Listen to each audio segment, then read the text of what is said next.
Ringkasan Pasar Senin, 8 Juli 2024. Hey, emas! Harga emas naik tajam pada perdagangan Jumat pekan lalu hingga mencapai level tertinggi dalam 2,5 bulan terakhir.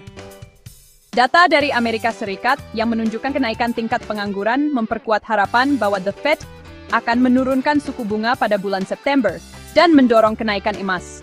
Pagi ini, emas mengalami sedikit penurunan karena kenaikan nilai dolar AS setelah pengumuman hasil pemilu Prancis. Minyak. Harga minyak pada Jumat lalu sempat menyentuh $84.50 per barel. Level tertinggi sejak 19 April sebelum akhirnya turun karena aksi ambil untung.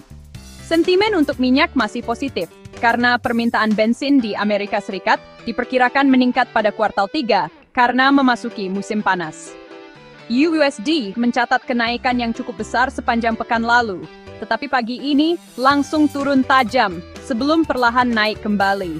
Pergerakan tersebut terjadi karena hasil pemilu di Prancis yang mengejutkan. Partai Nasional yang beraliran kanan gagal memenangkan pemilu dan kini berada di posisi ketiga. Meskipun demikian, tidak ada partai yang meraih kursi mayoritas di parlemen, sehingga akan terjadi parlemen gantung. Kondisi yang penuh dengan ketidakpastian ini dapat menjadi sentimen negatif bagi US. Kemenangan Partai Buruh dalam pemilu Inggris membuat GBP USD mencatat penguatan sepanjang pekan lalu. Namun pagi ini, GBP USD juga bergerak dengan fluktuatif. Artinya, pasangan mata uang ini juga terpengaruh situasi politik di Prancis. Terlebih lagi, euforia pemerintahan baru kemungkinan akan berlangsung singkat, dan kini perhatian tertuju pada kebijakan yang akan diambil oleh Perdana Menteri baru dari Partai Buruh, Keir Starmer. Turun 2 hari berturut-turut pada perdagangan Jumat, setelah data menunjukkan pasar tenaga kerja AS mulai melemah.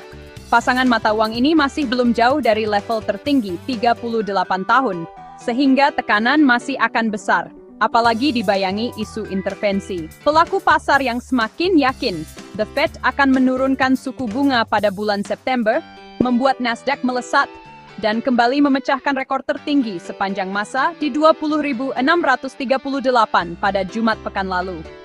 Berdasarkan data dari perangkat FedWatch, probabilitas penurunan suku bunga The Fed kini mencapai 80%.